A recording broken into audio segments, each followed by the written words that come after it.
Hi everyone, it is Beth with Flying by the Seat of My Plants, and I am cleaning out the in-ground garden. All the tomatoes are basically done, so the majority of them have turned red, and I've been harvesting a lot of tomatoes. I'm really excited about this year, and right now I do have them in 1-gallon freezer bags because I am going to can later when I have, number one, time. Which hopefully probably this weekend or next weekend, I'm not really sure.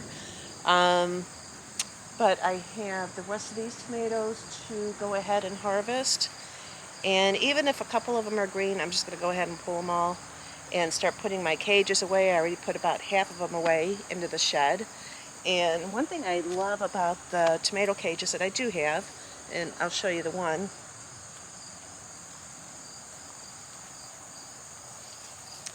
and I got this from Burpee, but it folds flat for storage.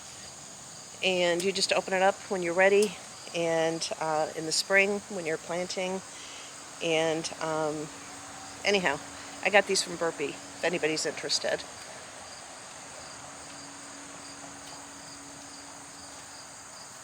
And it is an investment, you know, so through the years I've been adding to it. Or I buy the stronger cages. Some people had gifted me some of their tomato cages that they're no longer using.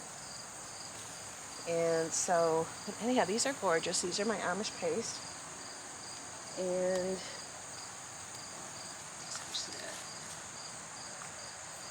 clean the garden out. I'm pulling up the tomato plants.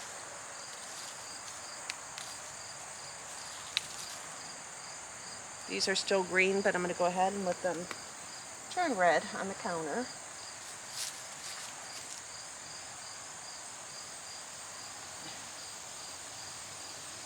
This one I'm going to go ahead and feed to the deer.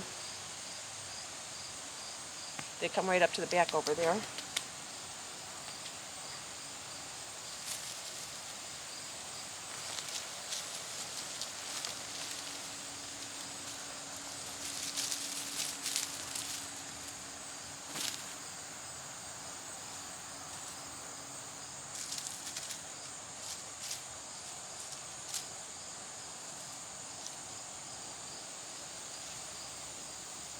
Just going to fold this up to put in storage.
there's the last of the Cherokee Purple. Well, there's a few more on there. I'm going to let them go.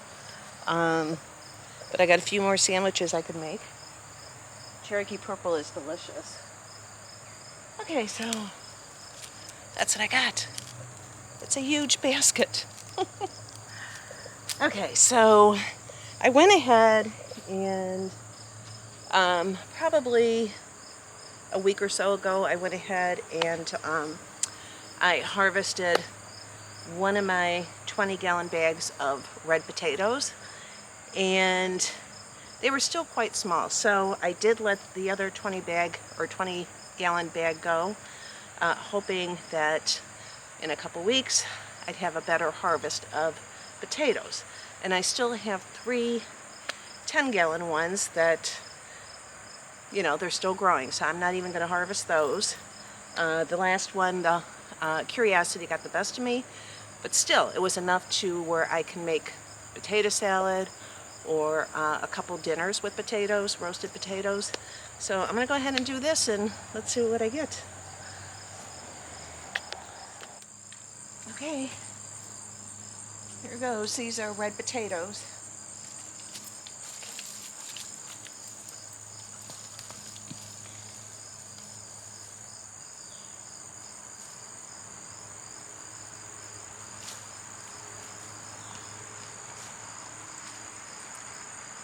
Abby, watch out.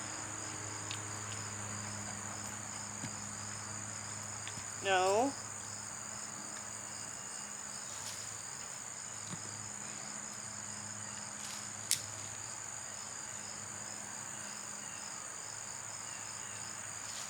Watch out, Abby.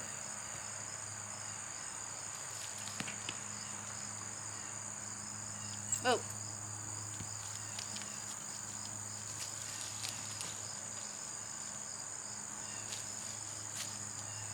Okay, I'm going to put these on the side so I can dump the potato bag. Okay, here we go.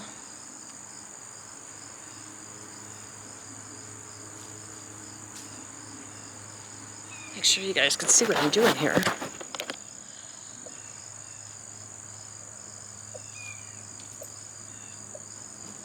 Watch out. Abby, move.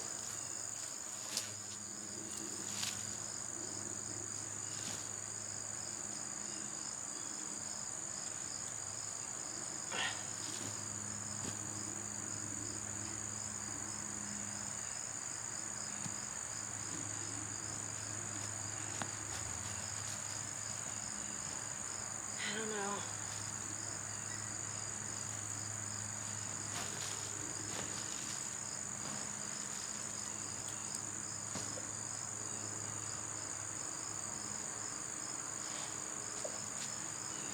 Ooh. Hopefully you can see.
I'll tell you what, this is even smaller than the first harvest that I got.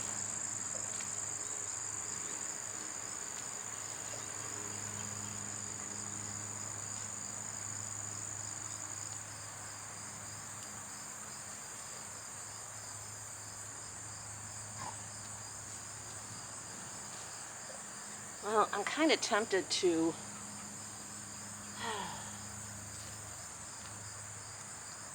empty one of the other bags.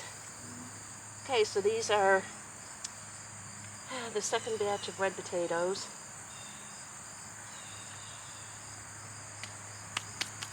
Not a whole lot.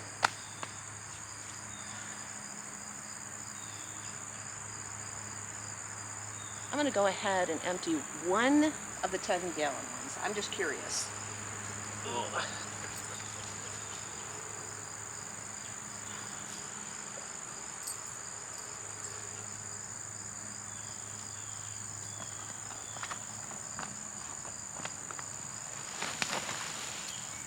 Watch out, Abby. Watch out. Move.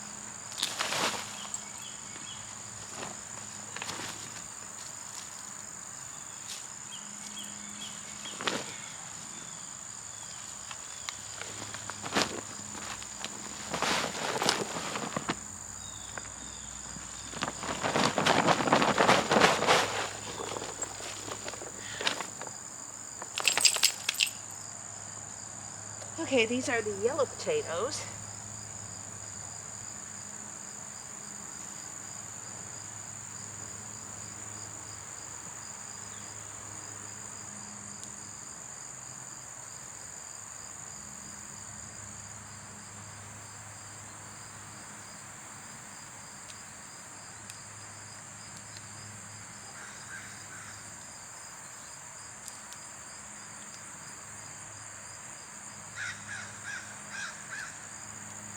Watch out, Andy. Isn't that amazing? Just from putting in some seed potato and then what you get. I know this isn't a lot, but still fun.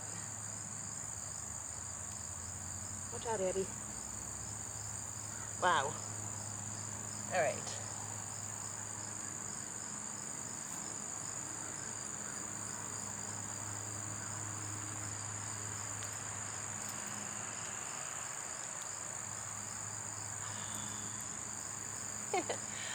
That's small. So when you grow potatoes, mine never got the flowers this year. Last year I did get flowers. And you want to wait until the flowers die back. So with the red potatoes, most of the foliage did die back.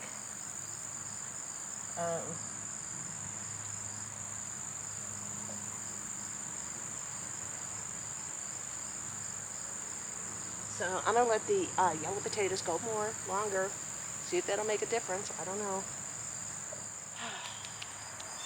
Okay, so I'm putting these in a colander. Now one thing when you harvest your potatoes, you don't want to wash them. You know, you can wipe the dirt off of them, but don't wash them. You want them to cure. So when these dry out a little bit more, I'm going to wipe a lot of the dirt off.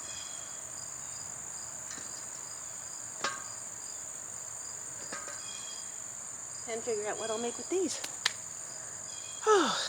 So the other thing that's almost ready to harvest in the garden is this is a large, first of all, that's a larger colander, so not bad. Probably a couple pounds. Not the greatest, but not bad. And then I got 2 more bags left, and I'm going to let them go and hopefully get larger potatoes, but we'll find out. But the next thing that I will be harvesting, not right now, because they're still getting ripe. Let's see if I can show you, is the butternut squash. Well, the honey nut squash.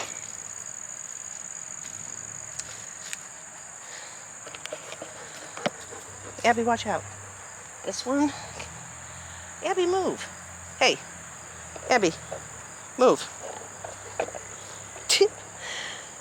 And Abby, anyhow, let me see if I can show you without her being in the way.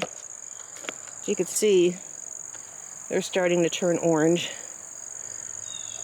And an orange tan. I can't wait. There's a larger one over there. I don't know if you can see it.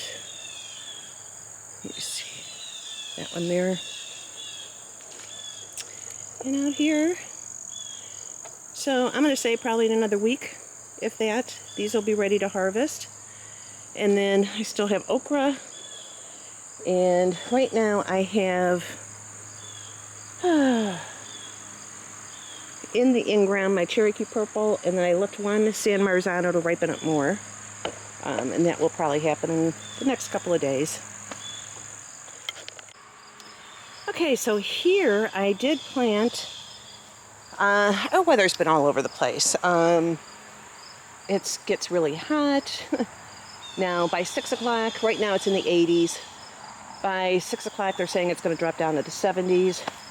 And so it's been a roller coaster, Northeast Ohio here.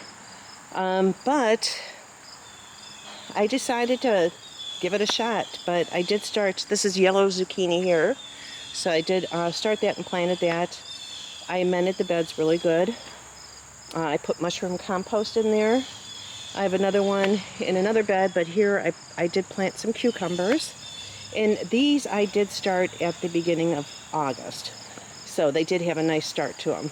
And they're already starting to climb the fence, the trellis. So cherry tomatoes are almost done.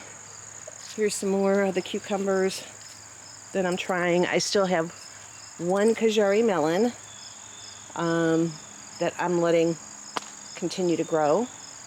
I didn't get a lot of the Kajari, but I did get, they're delicious. I did get 2 of them. I'm going to grow them again. I'm going to research more on what it needs to really thrive and grow. I don't know. I amended the beds really good, so I have no clue. Okay, so here are the carrots. They're doing fabulous. Here is the radishes that are doing absolutely wonderful. Here I did start some, well, I put seeds in for bunching onions, and I do see a few starts coming up there. It might be hard to see it on the camera. Now, one thing I did do, and it was too soon, but our weather keeps fluctuating, and I planted spinach. And ideally, you want the soil temperature to be under 75 degrees. So, don't know how that's going to do. I think I see one sprout right there. So, tonight we're going down. The temperatures are dropping down tonight. And we've had some lows at night. So, I don't know. We'll see what happens. But I do see a few sprouts. So, hopefully. And then here is the Brussels sprouts. And I did start these early, beginning of August. So, but they're frost hardy. Here is some cabbage. And over here I did plant some more spinach. Again, it might have been too soon though. But I'll see what happens. If anything, I might have to throw some more seeds in. But I'm going to give it a while and see what happens. You know, right now the temperatures are probably about 80 degrees. So it's too warm for them to germinate. So, I don't know. We'll see. We'll see what happens with that. But ideally, the soil temperature should be under 75 degrees. But, I don't know. Our weather, it's going to cool off for a while. So, maybe I'll get more germination. Here are the beets. Here. And so I'm going to look at some of them if I have to thin any out. But they all germinated, so there's a few that I could see over there that didn't. There's some empty spots, but for the most part, I'm going to have quite a few beets. So that's that. So this is what I harvested today, everything in this basket. And then, of course, the potatoes back here. And then I also harvested my sweet dumpling acorn squash. I only got 4 of them. And I'm going to try those, not right now, but anyhow, I was excited about these. I can't wait to try them. These I harvested the other day. Some of these were the Black Beauty tomatoes, which are finally starting to ripen up. These were totally green because I had to clean out the bed for my beets. And of course the potatoes. And then here is my pumpkin. So that was the sugar pie pumpkin over here. So those I will be roasting in the oven. You just roast them face down, probably about 350, and I'll put them on tin foil.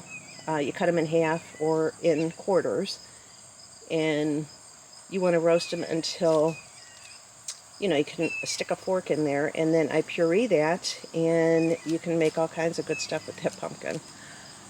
So anyhow, I think that's about it, but I wanted to share that with you. Now with the fall garden, hang on a second.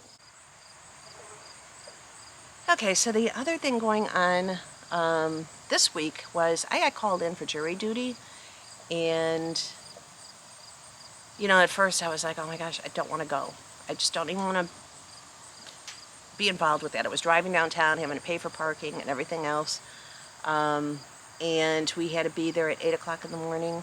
But I'll tell you what, the more involved I got with the whole system and how it worked, I did get called for one to be,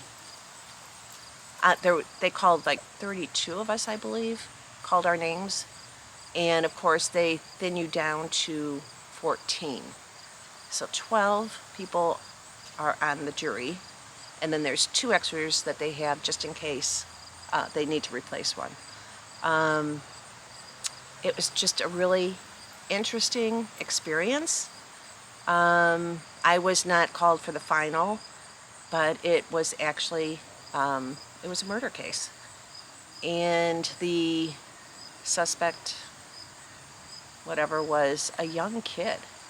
And it made me sad. It's like, you know, what happened in his life? Of course, you know, he could be innocent. That was the whole purpose of having the jurors there. But I, of course, did not finish all that because I wasn't one of the 14 that they called. But if you ever get called for jury duty, don't try to get out of it. If you can. It's a very interesting process. And I was very intrigued. And actually, when I got thinned out to not be a juror, it was kind of a relief, but a disappointment. And the only reason why it was a relief is because I do have a part-time job to supplement my earnings. And I was nervous that it could cause a financial hardship. So I was kind of relieved that, because that was going to go well into next week. Because they had, I don't know, a whole list of witnesses, and it was interesting though. So if you ever have that chance, go for it. And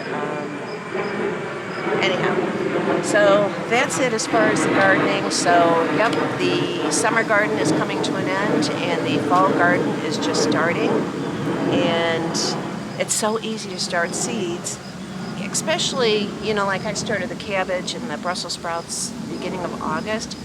I didn't start those indoors. I started just in our sun, you know. And I did use the 6-pack, you know, so, I mean, you can start them in just about anything. If you have paper cups, solo cups, just poke some holes in the bottom and just leave them sitting out, you know, and make sure you water them and take care that they don't dry out. And then when it's time to transplant them, like I transplanted the Brussels sprouts and the cabbage a couple weeks ago. So don't think you have to have grow lights, you know, to start your fall garden. The only time I really use my grow lights is when I'm starting my summer garden. And because I have had some people reach out to me asking if, you know, I had any plants. And actually next year I'm going to do that, because there was quite a few people that want the fall plants, the starts for cabbage, Brussels sprouts, things like that. And our gardening centers just missed that whole opportunity. And so I got to really sit down and start planning that for next year to get the fall garden starts and sell them. So anyhow, all right, I'm going to go ahead and end this. And I want to thank you for joining me. And also, if you did notice that a video was uploaded, I think it was a couple days ago, and it was black screen. Yeah, it was a technical thing on my end. I messed up big time, but I took it down. I didn't realize that was going to happen. So it was up not very long. So if you missed it, you didn't miss anything. So, all right, guys, thank you so much for joining me, and I will talk to you on the next one. All right, bye.